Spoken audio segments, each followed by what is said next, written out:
राम ने कहा हनुमान मांगो। हनुमान ने कहा प्रभु इतनी जिद कर रहे हो, ध्यान रखना क्या जीवन है, राम जिद कर करके दे रहे हैं और तुम राम से जिद कर करके ले रहे हो। हनुमान ने कहा नहीं मुझे नहीं चाहिए, जितना मना करो उतना मजा आता है। ध्यान रखना निषेध में बड़ा आकर्षण होता है, जिस चीज को मना करो मन वहीं वहीं जाता है दौड़ करके। राम ने कहा कि हनुमान प्लीज मांग लो, इनको घर जाना है पूना वालों को। हनुमान ने कहा प्रभु जब इतनी जिद ही कर रहे हो तो जो तुम्हें देना हो वो। अरे राम ने कहा तुमने फिर मुझे चक्कर में डाल दिया। ध्यान रखना यदि आप किसी से कहो कि तुम अपने मन से दे दो तो टेंशन में हम नहीं वो होता है, दें तो क्या दें। मेरे पास लोग आते हैं महाराज, हम जब बाहर से दर्शन करने आते हैं महाराज को क्या दें, 1 घंटा तो उनका टेंशन ही चलता है क्योंकि मुझे कुछ जरूरत ही नहीं। तुम तो वही पेन ले आओगे, डायरी ले आओगे, घड़ी ले आओगे, डायरी और क्या लेकर के आओगे। आदमी सोचने में हैरान हो जाता है कि लेके जाऊं तो क्या जाऊं। किसी को कह देना तुम अपनी मर्जी से दे दो, अपन फ्री वो फंसा। अब वो रात दिन सोचती रहेगा क्या दूं क्या दूं क्या दूं। ध्यान रखिए मांगना मत कभी जिंदगी में, मांगना मरने के समान हुआ करता है। ध्यान रखना कभी नहीं मांगना, किसी से नहीं। पात्रता पैदा करना, मिल तो अपने आप जाएगा। ध्यान रखिए हे प्रभु जो आपको देना है। अरे बोले फिर भी तुम्हारी कोई अर्जी तो लगाओ हनुमान, मैं राम तुमसे कह रहा हूं कोई अर्जी लगाओ। हनुमान भी बड़े होशियार थे, उन्होंने कहा प्रभु जो तुम्हारी मर्जी वही हमारी अर्जी। अरे हनुमान जी तुम बातों में उलझा रहे हो मुझे, देखो मांग लीजिए। राम ने कहा कि हनुमान कोई पद दे दूं तुमको। अरे बोले नहीं नहीं भगवान पद नहीं। बोले क्यों। अरे बोले पद ले लो, जो चाहे वो पद मैं तुमको दे सकता हूं। हनुमान ने कहा पद नहीं चाहिए क्योंकि जहां पद होता है वहां मद भी होता है। ध्यान रखिए पद और मद दोनों सगे भाई हैं। ध्यान रखना जहां जहां पद होगा वहां वहां मद भी होगा। और एक बात और याद रखना, जब तक नेताओं को पद नहीं मिलता तब तक वो तुम्हारी सेवा करते हैं, और जिस दिन पद मिल जाता है उस दिन सेवा की नहीं जाती, सेवा करवाई जाती है। हे प्रभु यदि आपने मुझे पद दे दिया तो मैं आपकी सेवा नहीं कर पाऊंगा। पद नहीं चाहिए मुझे, पद वद के चक्कर में तो मुझे भगवान डालना ही मत जिंदगी में। राम ने कहा भाई तुम मुझे दूसरे चक्कर में डाल रहे हो। ध्यान रखना जो सेवा बिना पद के की जाती है ना वो सेवा बड़ी पवित्र सेवा हुआ करती है, जिसके बाद कोई याचना नहीं होती है। भगवान महावीर ने सम्यक दर्शन के अंग में कहा है निकांक्षित अंग, कांक्षा नहीं करना, अपना कर्तव्य समझ के काम करना, बदले में कुछ भी पाने की चाहत मत रखना।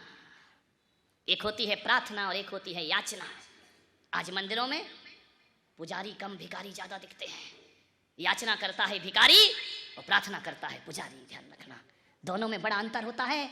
याचना और प्रार्थना में इतना गहन अंतर है कि याचना वाला जाके भगवान से कहता है कि हे भगवान जो तूने छोड़ा है वो मुझे मिल जाए, और प्रार्थना वाला कहता है हे भगवान जो तूने पाया है वो मुझे प्राप्त हो जाए। ध्यान रखना पुजारी कहता है कि तेरे जैसा पद मुझे प्राप्त हो जाए, मैं ईश्वर को प्राप्त कर लूं, और भिखारी कहता है जो तूने छोड़ा है। जब मेरी दीक्षा हुई चकोर जी कानपुर में, मेरे आभूषण मेरे वस्त्र उतार के फिकाए गए, ऐसा नजारा मैंने देखा, मुझे हंसी आई अपनी दीक्षा में कि मैं तो कपड़े उतार उतार के फेंक रहा हूँ, पब्लिक लूट लूट के परेशान है। पब्लिक कह रही महाराज की अंगूठी मिल गई, कोई कह रहा चेन मिल गई, कोई कह रहा कपड़े मिल गए।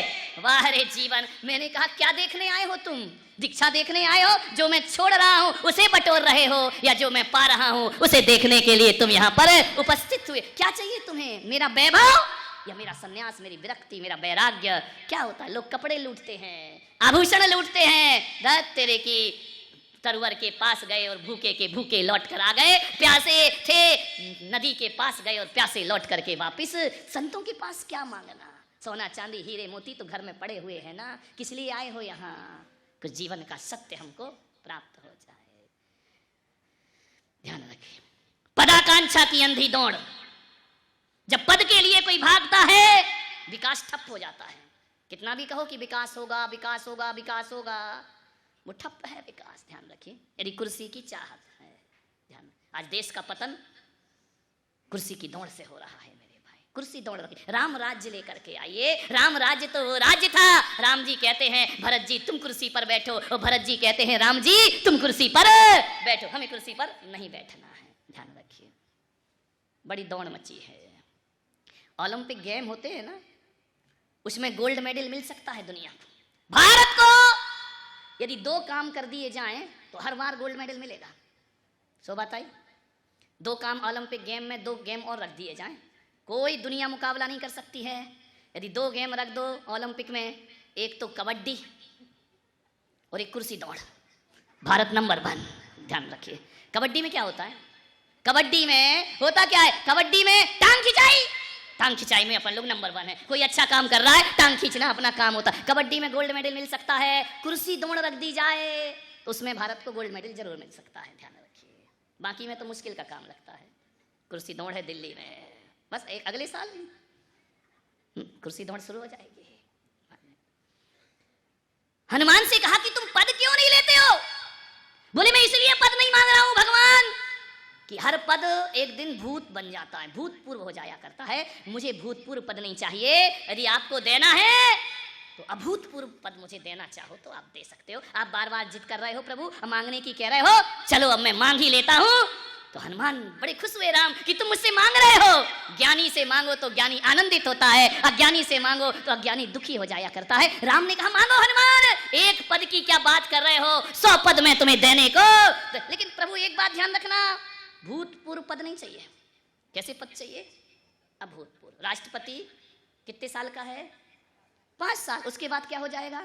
भूतपूर्व।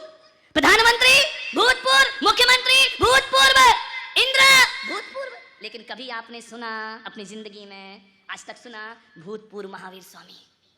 नहीं सुना हो तो बताओ, सुना कभी भूतपूर्व महावीर? भूतपूर्व रामचंद्र जी, भूतपूर्व विवेकानंद, सुना कभी आपने जिंदगी में? भूतपूर्व शांति सागर कभी सुना? नहीं, ये पद भूतपूर्व नहीं, ये पद अभूतपूर्व पद हुआ करते हैं। एक बार मिल जाए तो फिर जिंदगी में खत्म नहीं। मुझे भूतपूर्व पद नहीं चाहिए। हनुमान ने कहा अभूतपूर्व पद दे सको तो हनुमान लेने को तैयार है। राम बड़े प्रसन्न हुए। ध्यान रखना, भक्त तो बहुत मिलते हैं दुनिया में, हनुमान जैसा भक्त नहीं मिला करता है। ध्यान रखिए, यदि भक्ति की बात चलेगी तो किसी भी धर्म का व्यक्ति हो, सबसे पहले यदि भक्ति में किसी का नाम आएगा तो हनुमान जैसे भक्तों का नाम इस दुनिया में याद किया जाता है। ध्यान रखना, एक बात याद रखना, भगवान के मंदिर तो दुनिया में हर जगह बन जाते हैं, लेकिन हनुमान ने वो समर्पण किया है कि भगवान के मंदिर तो कहीं भी मिल जाएंगे। अरे भक्त का भी दुनिया मंदिर बनाती है यदि हनुमान जैसे भक्त पैदा हो। भक्त का हनुमान मंदिर कोई भगवान का नहीं है, भक्त का मंदिर है। ध्यान रखिए, भक्तों से भी पहले, भगवान से पहले भक्तों को याद किया जाता है। ध्यान रखिए, कौन कहता है कि भक्तों को याद नहीं किया जाता? मैं पूना आ रहा था, किसी ने कहा कि महाराज आप पूना क्यों जा रहे हैं? मैंने कहा क्यों? कई भक्त बैठे हुए थे, उन्होंने कहा महाराज मेरे पास 2 डायरी थी कमरे में भी, एक लाल कलर की डायरी और एक हरे रंग की डायरी। हरे रंग की डायरी और लाल रंग की डायरी, ना जाने बैठे बैठे क्या मन बना कि आज लिस्ट तो बनाओ अपने भक्त कौन कौन से हैं। सबका नाम लिखा, बंबई, दिल्ली, जयपुर, सबका नाम उस डायरी में।